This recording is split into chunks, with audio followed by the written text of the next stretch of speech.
ലോറിയുടമ മനാഫ് അപകടത്തിൽപ്പെട്ടു എന്ന വാർത്ത ഞെട്ടലോടുകൂടിയാണ് കേരളം അറിഞ്ഞത്. മനാഫിനെ അപകടത്തിൽ നിന്ന് രക്ഷപ്പെടുത്താൻ വേണ്ടി രക്ഷാപ്രവർത്തകർ പാടുപെടുന്നതിന്റെ വീഡിയോ ദൃശ്യങ്ങളാണ് ഇപ്പോൾ പ്രചരിക്കുന്നത്. മനാഫിനെ കുറിച്ച് പറയുകയാണെങ്കിൽ നിറഞ്ഞ മനുഷ്യത്വത്തിന്റെ ഉടമയാണ്. ഷിരൂരിൽ കാണാതായ അർജുൻ എന്ന സഹോദരന് വേണ്ടി 70 ദിവസത്തോളം ഷിരൂർ വിട്ടുപോവാതെ തന്നെ രക്ഷാപ്രവർത്തനത്തിൽ ഏർപ്പെട്ട ആളാണ് മനാഫ്. അർജുനെ കിട്ടാതെ രക്ഷാപ്രവർത്തനം നിർത്തിവെച്ചപ്പോൾ അത് പുനരാരംഭിക്കാൻ വേണ്ടി മനാഫ് മുട്ടാത്ത വാതിലുകളില്ല. അർജുനെയും കൊണ്ടേ ഞാൻ കേരളത്തിലേക്ക് പോകൂ എന്ന് ഉറച്ചു പറഞ്ഞ മനാഫിനെ നമ്മൾക്ക് മറക്കാൻ പറ്റില്ല.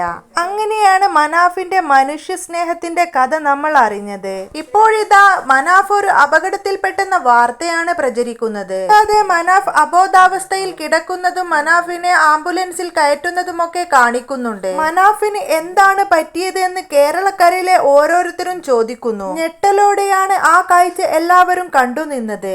സമൂഹത്തിൽ നന്മയുണ്ടാക്കാൻ ശ്രമിച്ചുകൊണ്ടിരിക്കുന്ന ആളാണ് മനാഫ് എന്ന സത്യം അർജുനന്റെ വിയോഗത്തിന് ശേഷമാണ് ജനങ്ങൾ അറിഞ്ഞത് തന്നെ. കുറെ കാരുണ്യ പ്രവർത്തനങ്ങളിൽ ഏർപ്പെടുന്ന ആളാണ് നമ്മുടെ ലോറി ഉടമ മനാഫ്.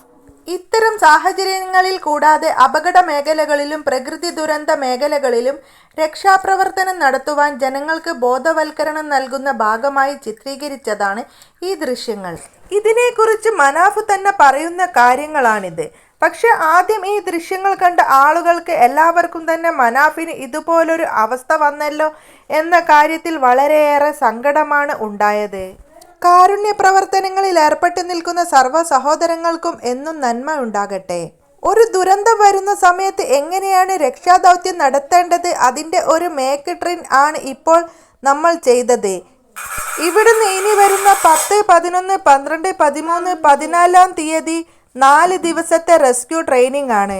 ജനുവരി 10 തീയതിയാണ് ഇത് സ്റ്റാർട്ട് ചെയ്യുന്നത്. മനാഫും ചാരിറ്റബിൾ ട്രസ്റ്റും ഹെൽത്ത് കെയർ ഫൗണ്ടേഷനും കൂടി ചേർന്നാണ് ഇത് ഒരുക്കുന്നത്.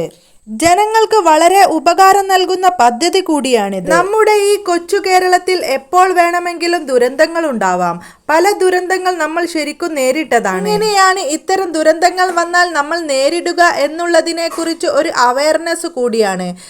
കൂടാതെ ഒരു ദുരന്തം നമ്മൾ എങ്ങനെ നേരിടണം എന്നതിനെ കുറിച്ചും പറയുന്നുണ്ട്. 10 തീയതി മുതൽ ജനങ്ങൾക്ക് ട്രെയിനിങ് കൊടുത്തു തുടങ്ങുന്നു. ഇന്ത്യയിലുള്ള എല്ലാ സംസ്ഥാനങ്ങളിലുമുള്ള ആളുകൾക്ക് ട്രെയിനിങ് കൊടുത്തു തുടങ്ങാനാണ് അവർ ഉദ്ദേശിക്കുന്നത്. ഇതേ സംബന്ധിച്ച് 20ഓളം കാര്യങ്ങളിൽ ട്രെയിനിങ് കൊടുക്കും. 10 തീയതി ആരംഭിക്കാൻ പോകുന്നതിന്റെ മുന്നോടിയായിട്ടുള്ള ഒരു ഡെമോ കൂടിയാണ് ഇപ്പോൾ കാണിച്ചത്. ഇതിൽ പങ്കെടുക്കാൻ താല്പര്യമുള്ള ആളുകൾക്ക് ആ ടീമുമായി ബന്ധപ്പെടാവുന്നതാണ്. നമ്മൾ ഓരോരുത്തരും ഇത്തരം കാര്യങ്ങളൊക്കെ അറിഞ്ഞിരിക്കുന്നത് നല്ലതാണ്. പ്രകൃതി ദുരന്തം പോലുള്ള മറ്റു പല ദുരന്തങ്ങളും നമ്മൾക്ക് എപ്പോൾ വേണമെങ്കിലും പ്രതീക്ഷിക്കാം. ദുരന്തമുഖത്ത് അന്ന് നമ്മൾ കണ്ടതാണ് രക്ഷാപ്രവർത്തനം കിട്ടാതെ ബുദ്ധിമുട്ടാകുന്നത്, എങ്ങനെ നേരിടണം എന്നറിയാതെ വിധിക്ക് കീഴടങ്ങുന്നത്, വലയുന്നത്, ഇതെല്ലാം. ഇനി അങ്ങനെ ഒരവസ്ഥ നമുക്കൊന്നും ഉണ്ടാവാൻ പാടില്ല. സാധാരണക്കാരായ ജനങ്ങൾക്ക് ഇതിനെ കുറിച്ചൊന്നും വലിയ ധാരണയുണ്ടാവില്ല. ഇങ്ങനെ വരുന്ന സാഹചര്യത്തിൽ എങ്ങനെയാണ് ഒരു രക്ഷാദൗത്യം ചെയ്യുക?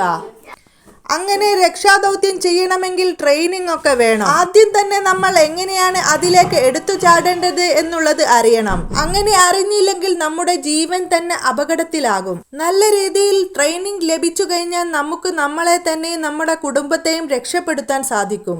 നമ്മുടെ കേരളം എത്രയോ ബെറ്റർ ആണ് എല്ലാ കാര്യങ്ങളും, പ്രത്യേകിച്ച് ആളുകളെ രക്ഷപ്പെടുത്തുന്നതിലും ആളുകളെ സഹായിക്കുന്ന കാര്യത്തിലുമൊക്കെ. ഈ കാര്യങ്ങളൊക്കെ അറിഞ്ഞു വെച്ചാൽ ഒരു അപകടം ഉണ്ടാകുമ്പോൾ ഒരു പരിധിവരെ നമുക്ക് നമ്മളെ തന്നെ രക്ഷിക്കാനും നമ്മുടെ സമൂഹത്തെ രക്ഷപ്പെടുത്താനും കഴിയും.